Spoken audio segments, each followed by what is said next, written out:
bienvenidos todos a este su espacio. La Fuerza de la Unión, una tribuna abierta de la sociedad democrática venezolana para compartir con todos ustedes, más allá de cualquier distingo puntual, partidista o ideológico, la angustia, la preocupación, la justa indignación por lo que ocurre en nuestro país y también la certeza, la confianza, la esperanza de que trabajando juntos, de que remando unidos en la misma dirección, seremos capaces de construir la Venezuela de trabajo y de respeto, la Venezuela con alimentos y con medicinas, la Venezuela con democracia y con libertad, que todos necesitamos y que ciertamente todos merecemos. Larga, muy larga la noche de ayer, muy larga, de hecho, para algunos, entre ellos quien les habla, no ha terminado aún.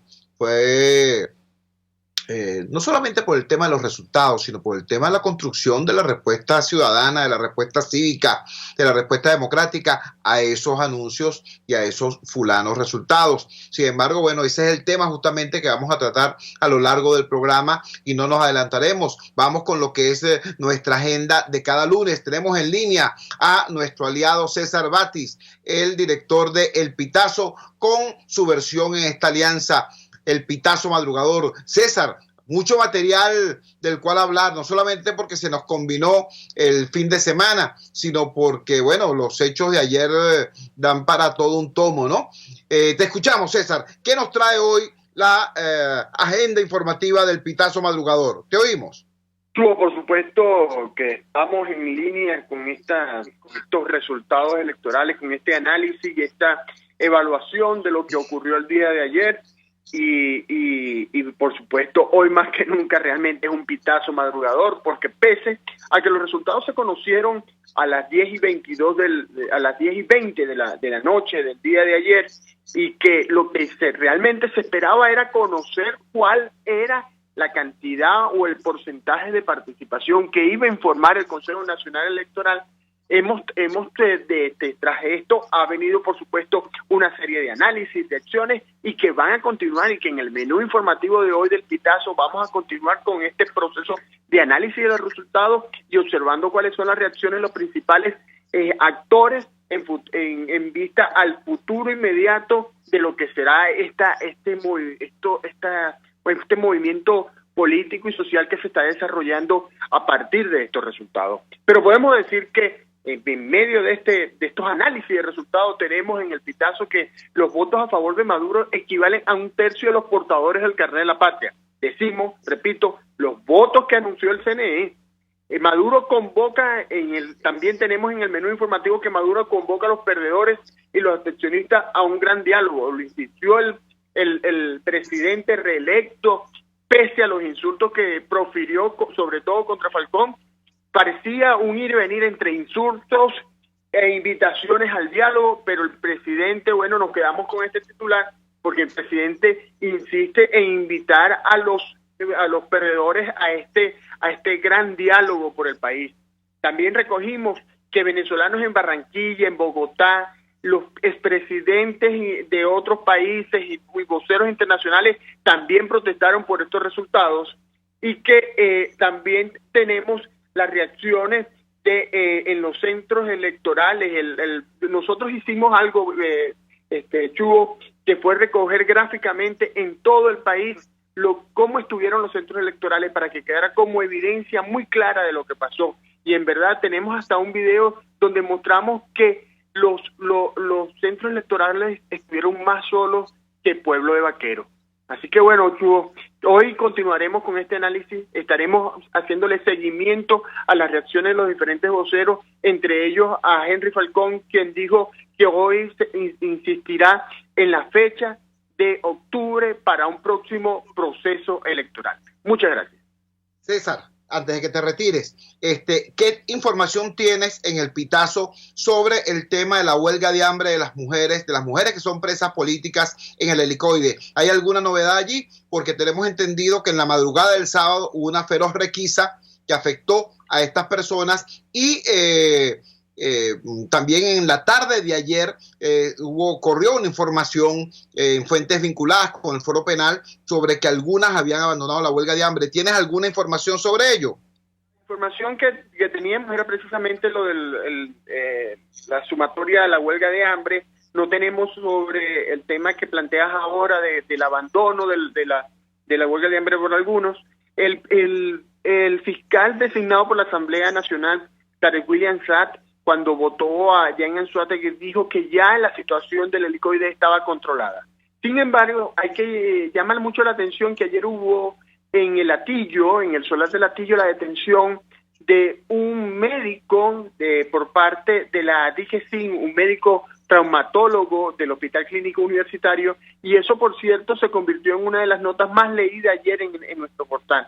Hoy vamos a estar indagando, vamos a buscar más información sobre eso, porque en medio del proceso electoral no se conoció mayor información, y sobre todo porque el ente que actuó allí es la DGCIN, y bueno, vamos a estar hoy indagando sobre este tema, pero sobre el caso específico del helicoide, repito, según el fiscal designado por la Asamblea Nacional General, el fiscal Tarek William Saab, ha sido controlada la situación en el helicoide.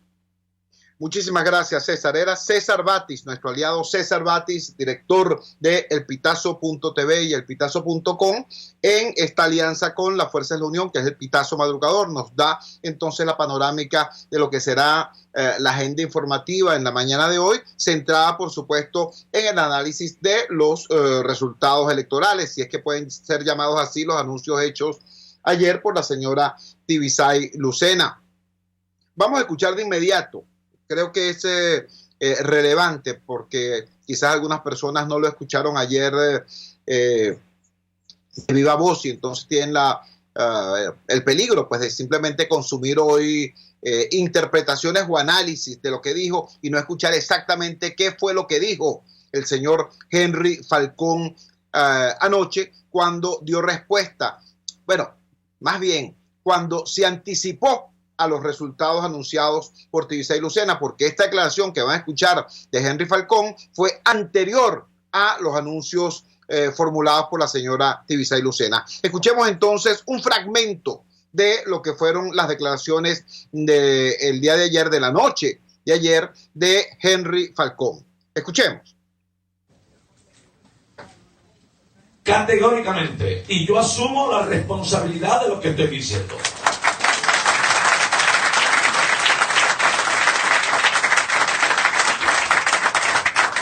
Y créanme que no es que por lo que estamos diciendo mañana yo salgo al exterior. No, yo mañana estoy en Venezuela. Y aquí nos vamos a quedar porque no se trata exclusivamente de denunciar las irregularidades. Falcón, porque precisamente lo que salió al aire es un segundo después del anuncio de desconocimiento de los resultados. Entonces le agradezco a nuestra gente de producción que por favor coloque nuevamente a tiro la grabación un poquito más atrás, apenas un segundo más atrás, porque es precisamente esa la expresión que constituye noticia, el desconocimiento por parte de Henry Falcón de los resultados del día de ayer y su llamado a la realización de nuevas elecciones en el país. Vamos a ver si ya lo tendremos a tiro y vamos a escuchar entonces las palabras de Henry Falcón en el día de ayer. Legitimidad el mismo. Y en tal sentido nosotros desconocemos este proceso electoral. Categóricamente. Y yo asumo la responsabilidad de lo que estoy diciendo.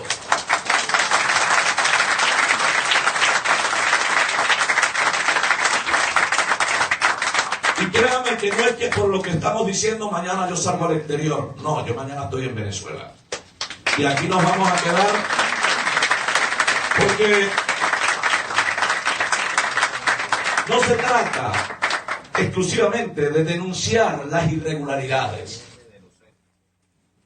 sino también, queridos hermanos, seguir nosotros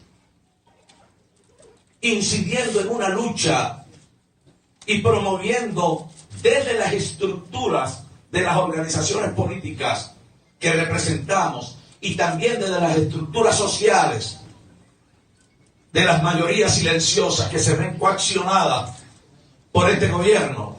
Nosotros no podemos dejar esos espacios de lucha y lo vamos a seguir haciendo. desde acá. Hace un par de horas apenas, hora y media, ustedes también pudieron observar que eso fue materia también de las reuniones con el Plan República, y lo sabe la señora presidenta del Consejo Nacional Electoral. Y esto se lo pueden ustedes consultar también al rector Luis Emilio Rondón. Se acordó el cierre de centros a las 6 de la tarde. Y se acordó que cualquier persona que estuviera en la cola se pasaba al centro, se cierra la reja y no había nadie en cola, pero el centro se cierra a las 6 de la tarde. A las 7:30 de la noche todavía estamos en los centros abiertos llamando a votar. La dirigencia del gobierno.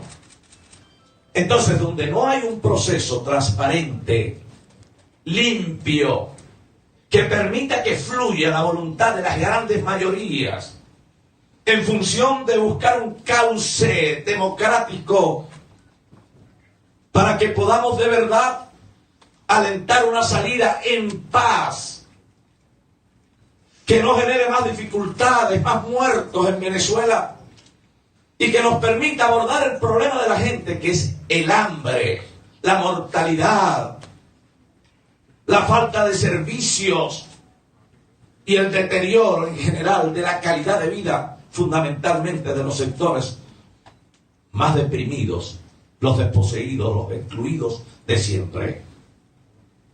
Y hoy se jugó con ellos. Es la necesidad. Los convocan un punto, les ofrecen un carnet, les dan 10 millones y bueno, y eso sin duda alguna incide negativamente en el verdadero resultado que aspira la gente. En tal circunstancia, es obligatorio para nosotros denunciar el acuerdo firmado como incumplido e inexistente, y de allí que no reconocemos este proceso electoral como válido, como cierto, como realizado. Para nosotros no hubo elecciones. Hay que hacer nuevas elecciones en Venezuela. Y es por ello que no es un planteamiento lo que nosotros venimos a hacer aquí. Venimos a hacer un reclamo. Pero además venimos a denunciar ante el país y ante el mundo. Como se sabe, las elecciones presidenciales corresponde hacerlas en el mes de diciembre. Pues bien, pudieran hacerse elecciones en el mes de octubre. Y nosotros estamos dispuestos, una vez más, coherentes como somos, a participar. Pero eso sí, sin puntos rojos, sin voto asistido, con horas de cierre de centros cuando tiene que ser. O sea, sin ventajismos, sin chantajes, sin coacción, en el marco de la Constitución y de la ley. Es así como se construye democracia y es así como podemos construir una alternativa que nos permita a los venezolanos salir de este estado de incertidumbre, de miseria y de tragedia en la que se encuentran la mayoría de nuestros compatriotas. Queríamos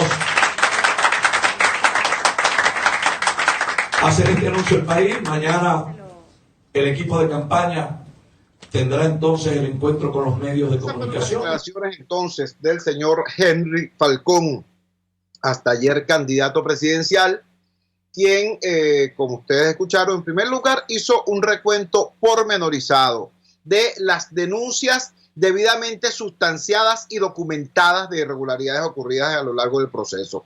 Luego contrastó esas denuncias, repito, sustanciadas y documentadas con los acuerdos de condiciones electorales a los que se había arribado su opción con el Consejo Nacional Electoral y con el régimen.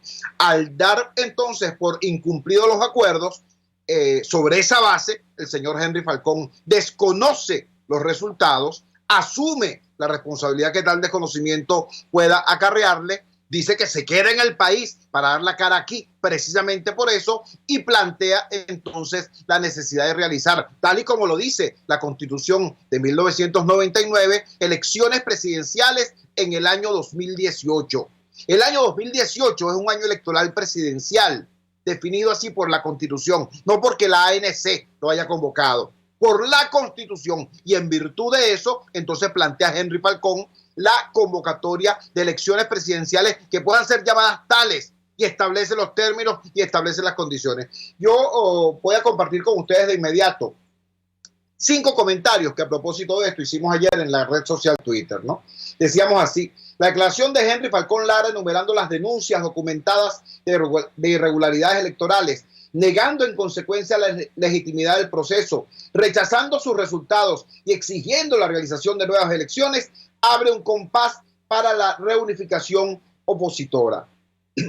Lo que muchos temían, un 21 de mayo de recriminaciones entre la oposición, de enfrentamientos entre quienes legítimamente participaron y quienes también legítimamente decidieron no hacerlo, no tiene ahora que ser así. Ahora todo el campo democrático puede enfilar sus baterías contra el régimen. En efecto, el oficialismo sale del 20 de mayo debilitado, jadeante, castigado por la abstención, obteniendo una de las votaciones más bajas de toda su historia y capturado infraganti en la más abyecta, corrupta y vergonzosa operación de compra de votos, el llamado dando y dando de Maduro. En cambio, puede emerger del 20 de mayo fortalecida. No hay ya fisuras tácticas entre quienes apoyaron a Henry Falcón, el Frente Amplio y la comunidad internacional. El objetivo de todos es ahora el mismo que dice la Constitución: elecciones presidenciales en 2018. Estas reflexiones o estos comentarios creo que son relevantes porque, insisto, aquí es perfectamente posible, o era perfectamente posible, que como ha ocurrido en otras ocasiones, sobre todo en circunstancias de resultados desventajosos, el planteamiento dentro de la oposición fuera echarse las culpas mutuamente, que las personas que llamaron a votar por Henry Falcón culparan de la derrota de esa opción a los abstencionistas, o que los abstencionistas amanecieran hoy con el cuento aquel de yo lo dije,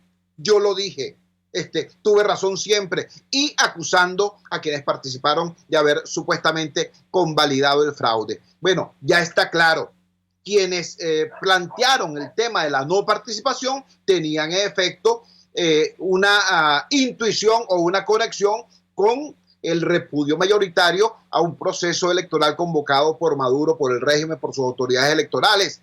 Por otro lado, quienes participaron no tenían ninguna voluntad de estar convalidando nada. De hecho, están desconociendo los resultados de manera clara y firme.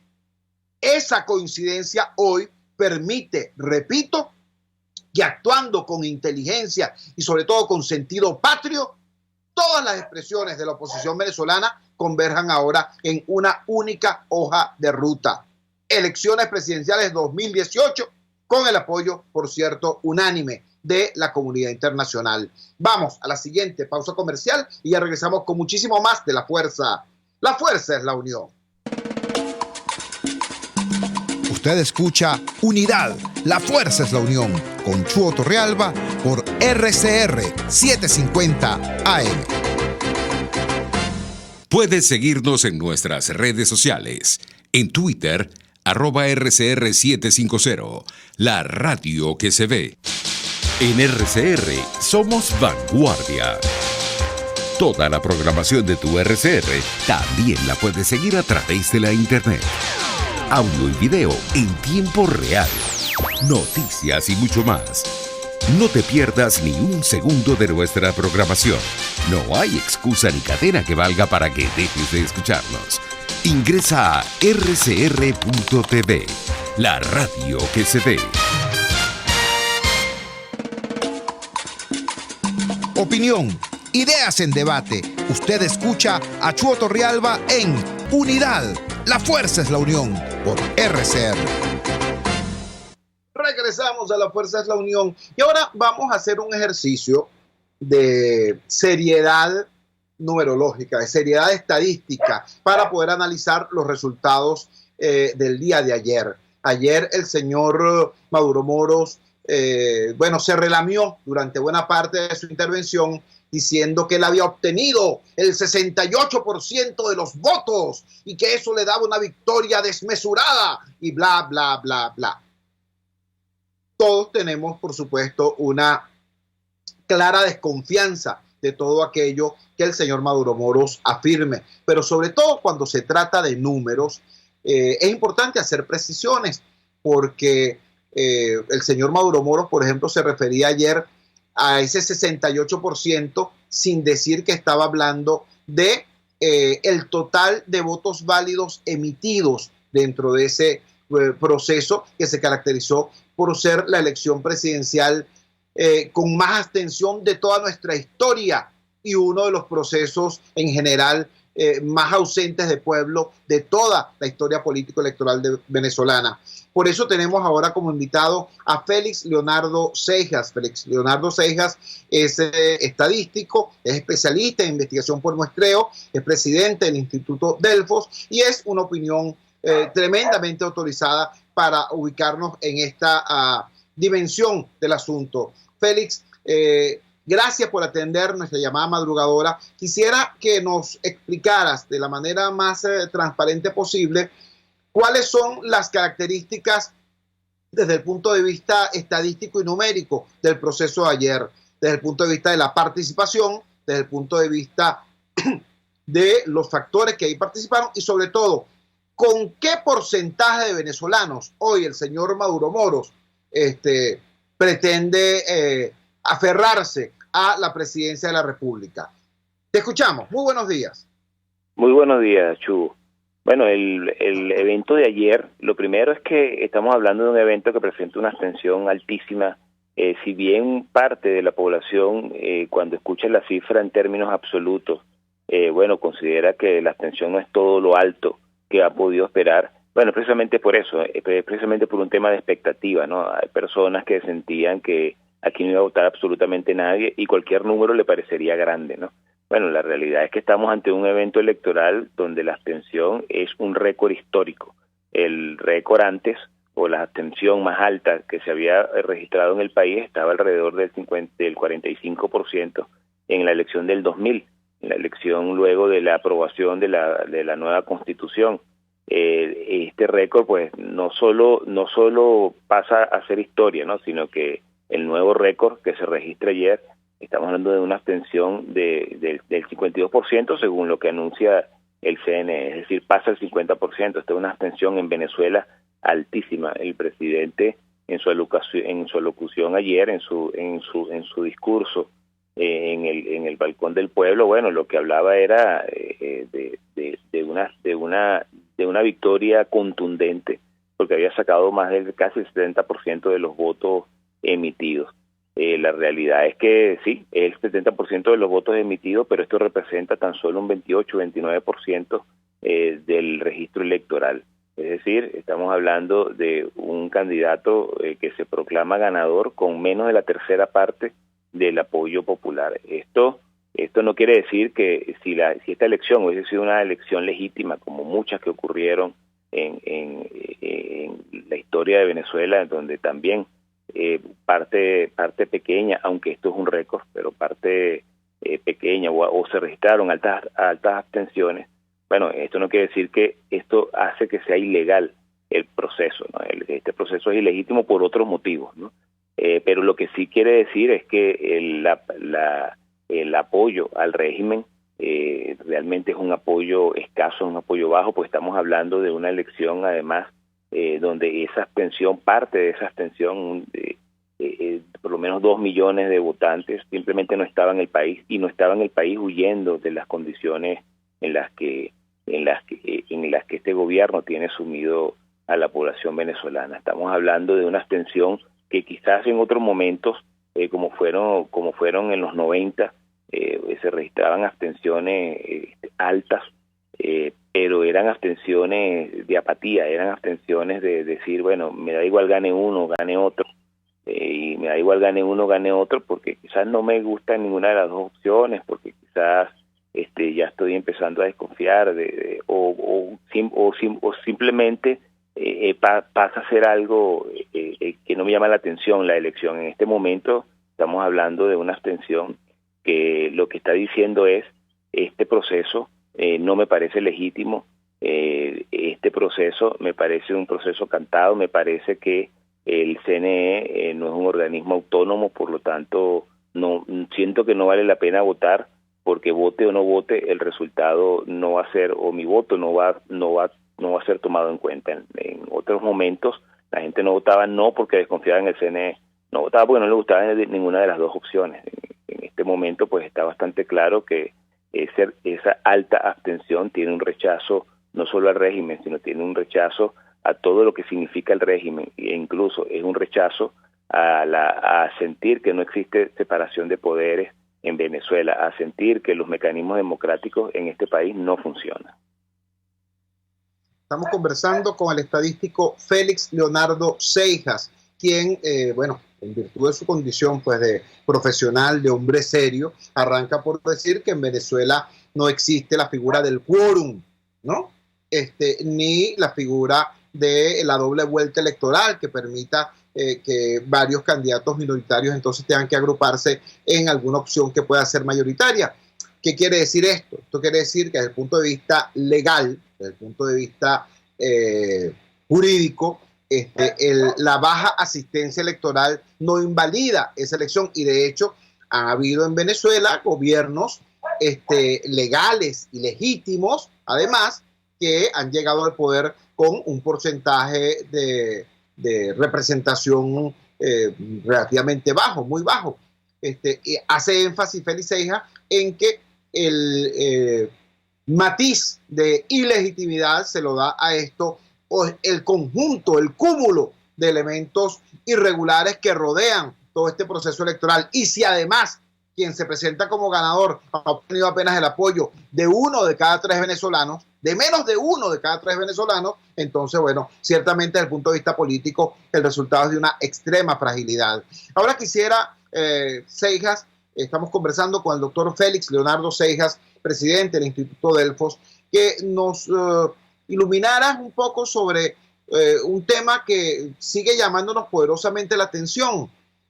Ayer la señora Tibisay Lucena le da un poco más de 5,5 millones a la opción oficialista, pero el gobierno venía hablando de que en el carnet de la patria, en el sistema del carnet de la patria, como dicen ellos, hay 16 millones de venezolanos. Y recordemos que en la fiesta privada que ocurrió aquí el 30 de julio, en las llamadas elecciones de la Asamblea Nacional Constituyente, una elección en la que corrieron sin ningún tipo de competencia, la oposición no tuvo ni testigos, ni miembros de mesa, etcétera, etcétera, pero allí se autoadjudicaron unos 8,5 millones de votos. Entonces, ¿cómo se explica que dentro de las mismas cuentas cómodas que ellos pueden hacer, sin embargo, se presenten ahora con apenas 5 millones y pico? ¿Qué inferencia es legítimo hacer a partir de ese hecho? Te escuchamos. Bueno, estamos ante un régimen que no tiene ningún tipo de escozor en hacer cosas que sabemos que van más allá de la legalidad, ¿no? En la elección de la Asamblea Nacional Constituyente no había ningún testigo opositor de mesa, es decir, ellos estaban jugando solos, y cuando juegas solo, pues puedes hacer lo que tú quieras en el juego, ¿no? Por eso se presentó esa cifra tan abultada en aquella ocasión. En este momento, pues sí estaba compitiendo contra alguien que algunos testigos tenían en las mesas de votación, no cubría todas las mesas de votación del país, eso hay que decirlo, y donde no hubo testigo, pues ahí es donde se podía hacer lo que fuese, ¿no? Luego, lo que se llama pullar votos, ¿no? Si tú estás en una mesa donde no tienes testigos de la otra parte, pues tú puedes simplemente empezar a votar por otras personas que no han asistido. Esto no lo puedes hacer en todas las mesas porque, de nuevo, sí estás compitiendo contra alguien, y en algunas mesas, pues sí hay testigos. Luego de pullar estos votos, lo que te queda es irte a la sala de totalización, sentarte con los testigos de la otra parte, y ver lo que arrojan las máquinas. Si quieres hacer algo más allá de eso, tendrías que contar con la complicidad en esa sala de totalización de la otra parte, que era lo que en la Asamblea Nacional ni siquiera tenían que contar con la complicidad de nadie, porque estaban solos allí. En este momento no estaban solos, y por eso es que las cifras no la abultaron tanto como pudo haber sido en la Asamblea Nacional Constituyente. El carnet de la patria, sí, 16 millones, 14 millones de personas cuentan con el carnet de la patria, pero son personas que están sacando ese carnet como una medida de supervivencia. Son personas que sienten que ese carnet lo van a necesitar incluso para comprar medicinas en algún momento. Eso no quiere decir que sacan ese carnet porque tienen algún tipo de simpatía o fidelidad con el gobierno. Ahora, esto es otra demostración que a la hora de unas elecciones, pues las personas sienten que no va a haber penalidad. Algunos pueden sentirlo, pero la gran mayoría se demostró ayer que sienten que no va a haber ningún tipo de penalidad a la hora de, por ejemplo, no ir a votar. ¿Qué fue lo que ocurrió? Bueno, ocurrió que muchas personas, o la gran mayoría de las personas que tenían el carnet de la patria en sus manos, simplemente sienten que yendo a votar o no yendo a votar, ese carnet lo van a seguir teniendo, ¿no? Además, estamos hablando de una elección, y eso siempre lo dije, ¿no? Cuando hablamos de elecciones regionales, es mucho más fácil utilizar mecanismos como la caja CLAP, como el carnet de la patria, para tratar de presionar o tratar de ganar voluntades a la hora del voto. ¿Por qué? Porque primero, en esas elecciones regionales o elecciones municipales, tú sientes que no está en juego el presidente de la República, es decir, después de esa elección el presidente va a seguir siendo el mismo.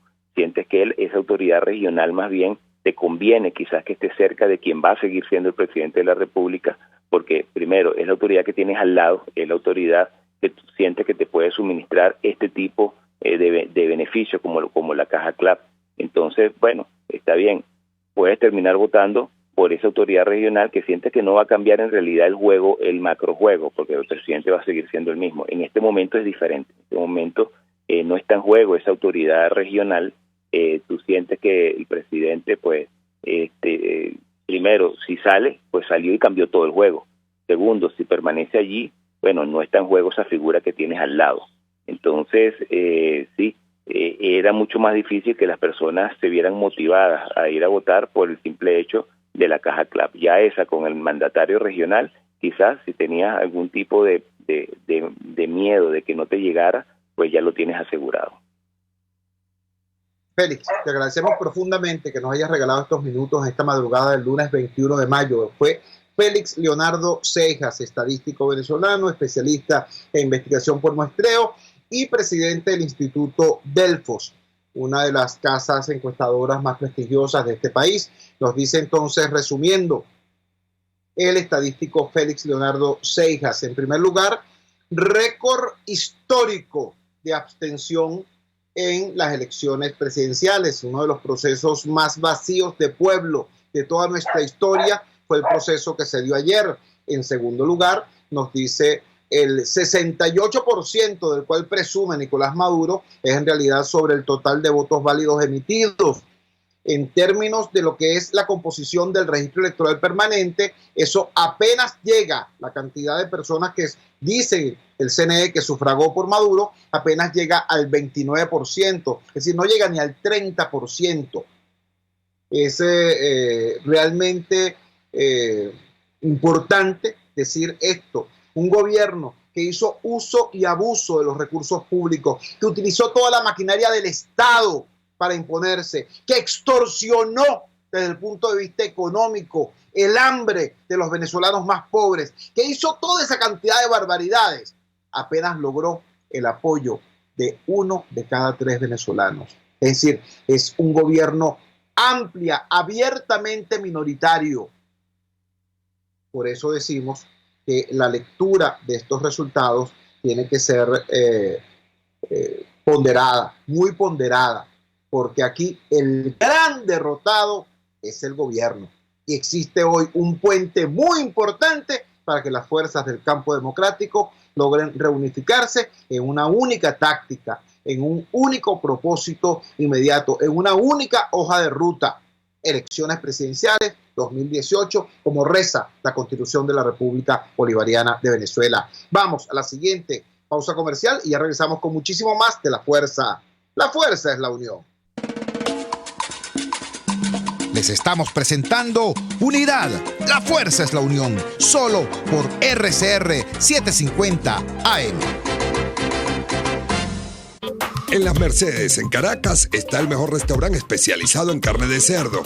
Y es el inigualable restaurante Mi Cochinito Favorito, donde lo tienes en todas sus formas, sea asado o sea frito. Mi Cochinito Favorito te presenta un extenso menú para complacer y deleitar tu exigente paladar. En Las Mercedes, calle Nueva York, Mi Cochinito Favorito, carnoso, jugoso y sabroso. Disfruta del placer de vivir una experiencia única e inolvidable con tu viaje en primera clase. Tú eliges tu destino y nosotros hacemos realidad tu sueño. Los Roques, Canaima y la Isla de la Tortuga. Boletería nacional e internacional. Llámanos al 0424-204-9756 o 0414-330-4342. Somos tu viaje en primera clase. Les estamos presentando Unidad. La fuerza es la unión. Solo por RCR 750 AM. Regresamos a La fuerza es la unión. Habíamos terminado el segmento anterior con una reflexión a propósito de los números que nos ofrecía Félix Leonardo Seijas.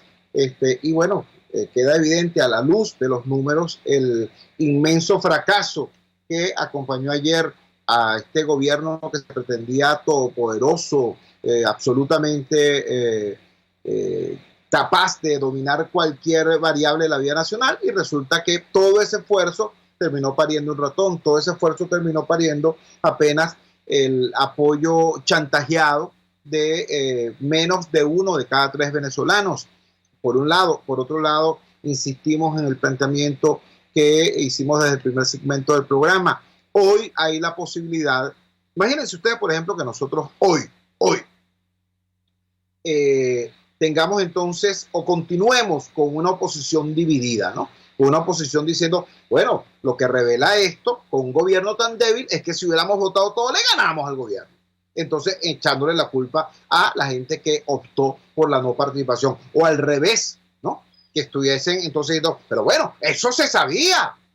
Acabamos de escuchar por parte de Félix Leonardo Seijas la inmensa diferencia que hay entre el proceso de ayer y el proceso del 30 de julio. El 30 de julio, al no tener competencia, el gobierno hizo lo que le dio la gana. En cambio, ayer tuvo que ser, pudo ser evidente tanto la trampa como lo exiguo del respaldo del gobierno.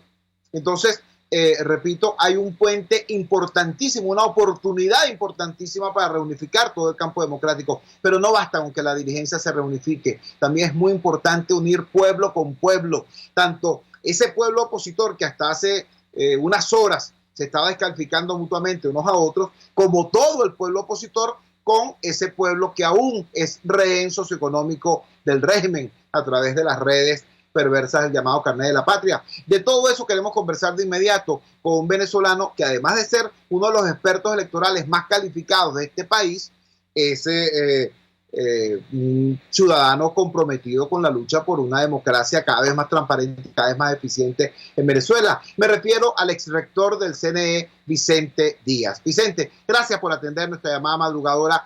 ¿Cuál es tu análisis del resultado de ayer y, sobre todo, qué perspectiva señala hacia adelante? ¿Hacia dónde puede ir esto que no sea una confrontación patricida? Te escuchamos. Gracias, Chugo. Saludos a ti y a todas las personas que nos están escuchando. Bueno, mira, Chugo, yo creo que el día de ayer fue un día para el aprendizaje, ¿no? Un día para el aprendizaje del país nacional, de todos los factores del país nacional. En primer lugar, de este gobierno desastroso de Nicolás Maduro, que ha acabado con cada una de las cosas que toca en Venezuela. El gobierno tiene que leer perfectamente los resultados, porque a pesar de que ganó ampliamente contra los contrincantes que estaban participando, la realidad es que, si tomamos en cuenta el registro electoral completo, apenas votó por el gobierno 1 de cada 4 venezolanos, es decir, 3 de cada venezolano no participó. Si asumimos que el registro electoral contiene una abstención estructural y adicionalmente hay una diáspora de venezolanos que no podía votar, calculemos entonces que sea alrededor de 1 de cada 3 venezolanos quienes no votaron, y eso obviamente que es un mensaje clarito para el gobierno, que un gobierno que se dice popular y que hace una revolución que se dice popular está siendo rechazado porque no fue que la gente se quedó en su casa porque se quedó en su casa, sino que fue el resultado de un llamado activo a no participar, ¿no? Entonces, es una primera lectura. Entonces, la suma del voto en contra, es decir, todo el que no votó por Maduro, junto con el que no fue a votar en rechazo a este proceso electoral, una amplia mayoría que le están mandando un mensaje al gobierno que espero que el gobierno reciba con humildad. La segunda cosa es que también es un mensaje para la oposición. Es un mensaje para la oposición en el sentido de que la oposición, cuando ha avanzado unida, ha avanzado y ha conquistado espacios. Cuando lo ha ido dividida, por la razón que sea, justificada o no, tiene las cosas mucho más complicadas, ¿no? Y en tercer lugar, creo que es un aprendizaje para todos los ciudadanos, para todos los venezolanos, en el sentido de que, bueno, a pesar de todas las circunstancias que estamos viviendo, siempre se puede encontrar un camino para tratar de levantar el país. Yo creo que una de las cosas que tenemos que aprender nosotros es asumir la política como lo que es, una batalla por el poder para tratar de reemplazar y poner en el poder a gente que lo haga mejor, a que lo haga de verdad pensando en los intereses nacionales, no en sus intereses particulares. ¿Por qué digo yo esto? Porque justamente una de tus preguntas es hacia dónde debe ir esto, ¿no? Y yo insisto, la primera cosa, ir hacia la unidad de todos los demócratas de Venezuela, pero en segundo lugar, a entender cómo funciona la lógica de la lucha por el poder. Y no es no es una lucha lineal, no es una lucha entre iguales, es una lucha entre desiguales, y sobre todo es una lucha que tiene muchas aristas y muchas rendijas, y que hay que utilizarlas todas y cada una de ellas. Por ejemplo, uno de los grandes argumentos que tenía quienes no fueron a votar el día de ayer es que esa convocatoria la hizo la Asamblea Nacional Constituyente, y como la constituyente es ilegítima y fraudulenta en su origen, dice esta lógica, entonces no se puede convalidar nada de lo que haga con la participación electoral. Es un argumento que puede ser sonar lógico desde el punto de vista de la política formal. Desde el punto de vista de la política del poder es totalmente absurdo, por la razón siguiente: mañana la constituyente puede convocar a un referéndum para aprobar el proyecto de constituyente que nos quieren aplicar los venezolanos. Y ese proyecto constituyente podría ser cualquiera de esos, podría ser cualquier cosa, incluyendo la eliminación de la separación de poderes, la eliminación del derecho a la vida, la aprobación de la cadena perpetua, o inclusive cosas terribles como la eliminación del sufragio universal, directo y secreto para dirimir los asuntos del poder. No estoy diciendo que este proyecto vaya a traer eso, estoy diciendo que podría traer cualquier cosa. Y entonces, porque lo convoque la constituyente, no vamos a participar. Es decir, los venezolanos no vamos a participar y no vamos a crear un bloque del no, como el que constituimos para parar el proyecto de reforma constitucional en el 2007 que presentó Chávez y que hubiese convertido formalmente a Venezuela en un país comunista. Eso no lo vamos a parar, nos vamos a quedar viendo cómo lo aprueban y no nos vamos a unir en un solo bloque y vamos a registrar un bloque para constituir un frente en contra de la aprobación de ese documento, simplemente porque lo llamó la constituyente. Entonces el gobierno, siendo minoría, va a aprobar un proyecto de esa naturaleza. Es una cuestión que tenemos que hacer los venezolanos, porque esa elección viene y viene seguramente pronto. Entonces, parte de las cosas que hay que estar discutiendo las direcciones opositoras es el papel que van a jugar y el papel que van a pedir a la ciudadanía que juegue frente a un hecho como ese, que es un hecho político. Que nos guste o no quien lo convoque es otra cosa, que nos parezca legítimo o no quien lo convoca es otra cosa, pero el hecho fáctico, real, duro, es que eso viene, y al venir requiere una respuesta. La respuesta política es, bueno, como lo convoca el constituyente, no participamos, y entonces que lo aprueben con 2 millones de votos, y ya está, y eso cambia la vida de 30 millones de venezolanos, le cambia el país a 30 millones de venezolanos, o por el contrario decimos, bueno, como hizo Betancur en su época, con un pañuelo en la nariz, vamos y participamos e impedimos con nuestro voto que apruebe un proyecto de esa naturaleza. ¿Y cuáles son las siguientes jugadas que va a desarrollar el gobierno? ¿Y cuál es el papel que van a jugar las fuerzas que trabajamos porque hay un cambio político en la conducción de este país? Este país tiene mucho preponderante que tiene que enfrentar, y parte uno de que se avecina en cualquier momento es una declaración para la convocatoria de un referéndum, y ahí tenemos que tener eso discutido y evaluado previamente. Las otras cosas que tienen que ver es ponerse al frente de los problemas nacionales, Chivo, porque es que este país se está cayendo en pedazos en todos los terrenos, en el terreno sanitario, en el terreno asistencial, en el terreno alimenticio, en el terreno del transporte público, de la seguridad personal, de la economía, hasta las transacciones económicas más simples en cualquier país. Aquí son un gran problema, y eso tiene que tener una respuesta de parte de la conducción opositora, esta donde esté, y tiene que ponerse al frente de la lucha reivindicativa, de la lucha de subir los costos y la demanda social al gobierno, a un gobierno irresponsable que ha atendido las exigencias de la población, hundiendo más al país, y por la vía de impresión de billetes falsos, billetes de monopolio, billetes que cada día valen menos, billetes con los cuales hacen cestas y sombreros para vender en la frontera, justamente porque ya no valen nada. Y esto es el resultado de este desastre económico, donde las estaciones de servicio no tienen gasolina, y donde las plantas eléctricas no producen electricidad, y donde los camiones de diésel no tienen diésel, y donde el transporte público está colapsado porque no hay caucho y no hay repuesto, y por un litro de aceite te vale 9 millones de bolívares. Entonces ese país, simplemente está mostrando señales de profundo agotamiento. Al punto de que la gente desesperada está saliendo en bandadas por las fronteras, por todas las fronteras venezolanas, por la frontera amazónica, por la frontera caribeña, por la frontera andina, por todas las fronteras venezolanas está saliendo la gente del país. Esa hemorragia del talento hay que pararla, y entre otras cosas porque desangra a la familia venezolana y porque disminuye normalmente las capacidades productivas del país. Entonces, eso es parte de los desafíos y de los retos de la dirección opositora.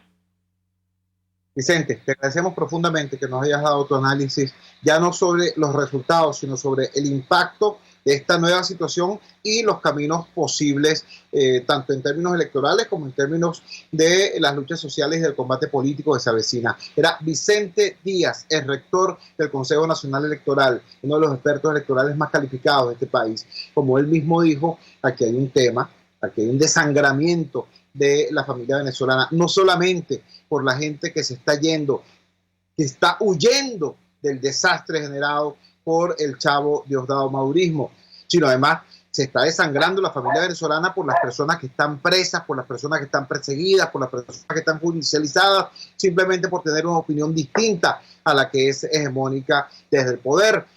Por eso tenemos en línea en este momento a Nati Villarruel. Nati Villarruel es la madre de Geraldine Chacón. Geraldine Chacón es una de las personas que está secuestrada, repito, secuestrada en el SEBIN del Helicoide. Digo secuestrada porque no está presa. Ella no está allí porque ningún procedimiento judicial lo determine. Por el contrario, ella tiene una orden de excarcelación que está siendo ignorada por sus carceleros.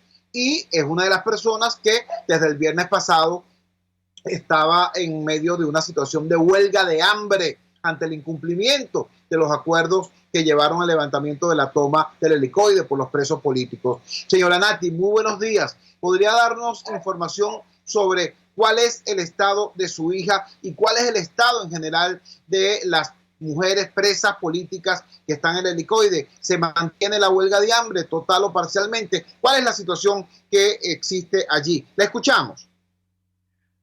Buenos días, Chugo. Gracias por permitirnos una vez más hacer nuestra voz pública. Mira, Chugo, de verdad nosotros no tenemos idea. No te puedo decir cómo está mi hija, ni cómo están ninguna de las mujeres, ni ninguno de los reclusos que se encuentran en el Helicoide. No tenemos absolutamente ninguna información. Hay un silencio que ya es terrorífico, ya es un silencio de terror. Desde el día domingo en la madrugada nos avisan que a las mujeres les hicieron una requisa de una manera, violándoles sus derechos fundamentales, de una manera totalmente inaceptable, humillante. Las despojaron de todas sus pertenencias, tenemos entendido, las despojaron de su vestimenta, hasta de su ropa interior para hacer una requisa exhaustiva, y también y que le colocaron un uniforme que no sé, no tenía idea que el SEBIN tenía uniforme para las reclusas, y las trasladaron a otro lugar de otra celda, no sé de qué se trataba, y las pusieron solamente con sus colchones y agua. Eso fue lo único que hicieron el día de ayer, según la información que nos llegó internamente. Por supuesto, todos los familiares alarmados allí en el helicoide, estuvimos a la expectativa todo el día para ver si alguien nos decía algo, pero yo no solamente me quedé tranquila de estar parada ahí viendo las rejas y viendo a 2 funcionarios que no nos dejan pasar, me fui a la fiscalía a denunciar, hice un escrito para denunciar esta situación. No me fue recibido este escrito que hice, porque obviamente estábamos en elecciones y no había nadie quien recibiera ese escrito dirigido al fiscal general. Me fui a la atención a la víctima y no me querían recibir el escrito. Yo fui acompañada con mi abogado y él fue el que entró primero tratando de hacer las cosas correctamente por la medida legal, como dice uno. No se lo quisieron recibir, entonces yo tomé la posición. Yo soy la madre, la que está presa es mi hija, no es la hija de otro. Entonces le digo que yo necesito que me reciban ese documento, o en su defecto que me tomen la denuncia de lo que yo voy a decir allí, que es la situación que estaba pasando. Me dicen que no, que ellos no me lo pueden recibir porque ese oficio va dirigido al fiscal. Bueno, yo entiendo, no me recibe el escrito, pero recíbame mi denuncia. Entonces, bueno, voy a consultar a los superiores. ¿Pero qué tienen que consultar? No se supone que esa es la atención a la víctima. Ustedes no están aquí para defender nuestros derechos. Yo estoy aquí precisamente para denunciar algo que está ocurriendo, y yo vengo a decirles, por favor, y a exigirles que envíen a unos fiscales allá al helicoide y se hagan presentes allá para que nos garanticen la vida de nuestros hijos y que nos garanticen que a ellos no los están torturando, y que nos den la cara, nos digan cuáles fueron las negociaciones, cuáles fueron los acuerdos, qué es lo que van a cumplir, qué es lo que no van a cumplir. Mi hija está en huelga de hambre, le digo yo, que voy a esperar, traérselas muertas, que Dios me le dé salud, que Dios me la proteja. Entonces me dicen que, bueno, ¿cómo sabe usted que ella está en huelga de hambre? Bueno, mire, eso es voz pública. Entonces dice, serán chismes. Le dije, bueno, mire, le voy a decir, discúlpeme, le dije, yo no sé si son chismes o no, a mí no me interesa, le dije, si son chismes o no, yo quiero que ustedes lo confirmen. ¿Y cómo lo confirmamos si ustedes no van? ¿Ok? Porque ¿cómo me va a decir una persona, que no sé quién era, porque después me atendió la fiscal, pero una persona que estaba allí, supongo que era funcionaria, muy altanera ella, que me diga, es que esos son chismes? Y le dije, o sea, ¿cómo me va a decir ella a mí que son chismes? Por el amor de Dios, que falta de respeto. Entonces subí mucho el tono de voz, hasta le di un golpetazo al escritorio y enseguida llegó un funcionario, porque le dije, ¿sabe cómo es la cosa? Usted me disculpa, la que está presa ahí es hija mía, no suya, le dije, ¿ok? Y no puede ser tanto abuso, y que nosotros no tengamos quien nos defienda. Se supone que ustedes están aquí para eso, para que nos protejan de que no sean violados nuestros derechos. ¿Cómo es posible que usted me venga a decir a mí que venga mañana? Que venga mañana. Mi hija, si bien es cierto que la huelga comenzó el viernes a las 8:31 de la noche, mi hija no come desde el miércoles porque no tenían alimentos y no le habíamos podido pasar alimentos. Yo le pasé un pan desde el miércoles. Entonces tú me dirás si ella ya no estaba en huelga. Entonces, ¿cómo es posible que ella me diga que tengo que ir hoy lunes, a la fiscalía para que me reciba un escrito que el fiscal general lee? Porque ya yo tengo como 20 escritos introducidos en la Fiscalía General dirigidos al fiscal general, y no he tenido la primera respuesta del fiscal. Entonces, ¿cómo es posible que eso ocurra? Entonces, ¿cómo es posible que ayer no se hizo presente? Si hay una situación tan crítica como esto, ayer no fue ni un solo funcionario de la Fiscalía, no fue un solo funcionario de la Defensoría del Pueblo. Esos muchachos ayer estuvieron solos. ¿Qué desastre no les deben haber hecho? ¿Cómo es posible? ¡Qué desastre! Ellos no podían dejar a esos muchachos solos porque ellos sabían que ellos están en una situación muy crítica en este momento, desde el día miércoles. Hubo fiscales el miércoles, hubo fiscales el jueves, hubo fiscales el viernes y no dejaron salir de las celdas a las mujeres porque mi hija, que asumió también una voz cantante por tener su boleta de excarcelación y exigiendo su libertad como principio y en apoyo a todo el resto de todas las mujeres, no la dejaron salir el viernes a hablar con los fiscales, no le permitieron salir porque esas informaciones nos llegan todas de adentro y la gente sabe, no son chismes, porque de alguna manera todas las personas recluidas allí hacen saberles a sus familiares lo que les están haciendo. Entonces no es posible. Yo hoy grito a voces que le den la libertad a mi hija porque tiene libertad y que mi hija es una mujer decente, una mujer tan decente que ha sido incapaz de violar en ningún momento la ley. Entonces, que no se le sigan violando los derechos. Exijo la libertad de mi hija. Ya me cansé. Yo soy oriental, soy venezolana, soy oriental de pura cepa. Y a mí que me caigan a batazos, me rompen las rodillas, me levanto sin rodillas, me rompen el alma y no me la van a romper. Porque no voy a dejar que a mi hija le sigan vulnerando sus derechos, Chugo. Yo no voy a permitir eso. Yo me cansé. No puedo, me amordazarán la boca, me amarrarán, pero no voy a permitir que que le sigan violando los derechos a mi hija. Me cansé de esto, por el amor de Dios. Suplico que se presenten los fiscales el día de hoy. Ayer no se presentó nadie de Defensoría del Pueblo. ¿Cómo es posible? ¿Para qué? Es puro nombre, para salir en la foto. Pues que salgan en la foto con nosotros, diciéndonos que nuestros hijos están bien, que están sanos, que están protegidos por la ley. Y que nadie los va a violar en sus derechos fundamentales. Qué dolor tan grande, Nati. Era Nati Villarruel, la señora Nati Villarruel, la madre de Geraldine Chacón. Nada que digamos pueda agregar más al dolor expresado por una madre, por una venezolana, por una ciudadana, que hierve de indignación y hierve de dolor.